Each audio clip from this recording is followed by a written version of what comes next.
ये खबर KR मंगलम university द्वारा प्रस्तुत की गई है। लगातार हो रहे विरोध प्रदर्शनों और हिंसक झड़पों के बीच पाकिस्तान के कब्जे वाले कश्मीर यानी POK की तथाकथित विधानसभा के लिए आज चुनाव होने जा रहे हैं। POK में 45 सीटों के लिए चुनाव 10 अगस्त तक 3 चरणों में होने वाले हैं। पहले चरण में सोमवार को मीरपुर डिवीज़न के 13 निर्वाचन क्षेत्रों में वोटिंग होगी। इसके बाद 2 अगस्त को मुजफ्फराबाद डिवीज़न के 9 निर्वाचन क्षेत्रों और सभी 12 रिफ्यूजी निर्वाचन क्षेत्रों में वोटिंग होगी और 10 अगस्त को पूंछ डिवीज़न के बाकी 11 निर्वाचन क्षेत्रों में वोटिंग होगी। चुनाव से पहले पाकिस्तान के पंजाब प्रांत ने चुनाव सुरक्षा के लिए POK में 14,000 पुलिसकर्मी तैनात कर दिए हैं। एक पाकिस्तानी सरकारी अधिकारी ने बताया कि पंजाब सरकार ने कश्मीर सरकार के अनुरोध पर कश्मीर चुनाव सुरक्षा ड्यूटी के लिए पंजाब पुलिस के 14,000 कर्मियों को भेजा है। अधिकारी ने आगे कहा, इनमें से 30% के पास हथियार हैं और 70% दंगारोधी उपकरणों से लैस हैं।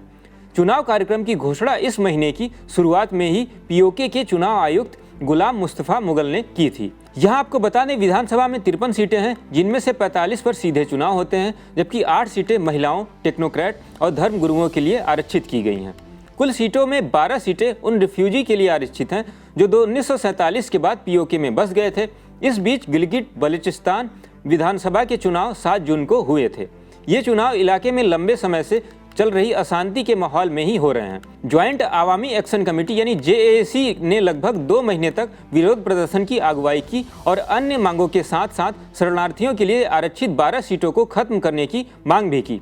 ये प्रदर्शन सुरक्षा बलों के साथ हिंसक झड़पों में बदल गए, जिसमें पाकिस्तानी अधिकारियों ने प्रदर्शनकारियों और सुरक्षा कर्मियों दोनों के हताहत होने की बात की गई है। न्यूज एजेंसी PTI के मुताबिक अशांति के बाद क्षेत्रीय सरकार ने आतंकवाद रोधी कानून के तहत जैक पर प्रतिबंध लगा दिया और अधिकारियों ने झड़पों से पहले और बाद में 100 से ज़्यादा लोगों को गिरफ्तार भी किया।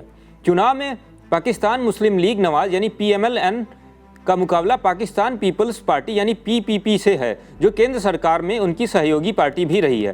पूर्व प्रधानमंत्री इमरान खान की पार्टी पाकिस्तान तहरीक इंसाफ ने इन चुनावों का बहिष्कार भी कर दिया है। वहीं भारत का कहना है कि जम्मू कश्मीर और लद्दाख के पूरे केंद्र शासित प्रदेश उसके अभिन्न और अविभाज्य हिस्से हैं। नई दिल्ली का यह भी कहना है कि पाकिस्तान ने इन केंद्र शासित प्रदेशों के कुछ हिस्सों पर गैर कानूनी और जबरन कब्जा कर रखा है। इस महीने की शुरुआत में नई दिल्ली ने कहा कि POK में हो रहे विरोध प्रदर्शन इस्लामाबाद द्वारा जबरदस्ती कब्जे वाले इलाकों में दशकों से किए जा रहे हैं, सिस्टमैटिक शोषण और प्रशासनिक दमन का सीधा नतीजा है। साथ ही प्रदर्शनकारियों ने कहा है कि पुलिस की कथित बर्बरता की भी आलोचना वहां की जा रही है। इस बीच रक्षा मंत्री राजनाथ सिंह ने रविवार को कारगिल युद्ध स्मारक पर अपने भाषण में भारत का रुख दोहराया और कहा कि पाकिस्तान के साथ कोई बातचीत नहीं होगी। उन्होंने कहा, अगर बातचीत होगी तो वह पाकिस्तान के कब्जे वाले कश्मीर यानी POK पर होगी, जो भारत का अभिन्न हिस्सा है और जिस पर उसने गैर कानूनी रूप से कब्जा जमा रखा है।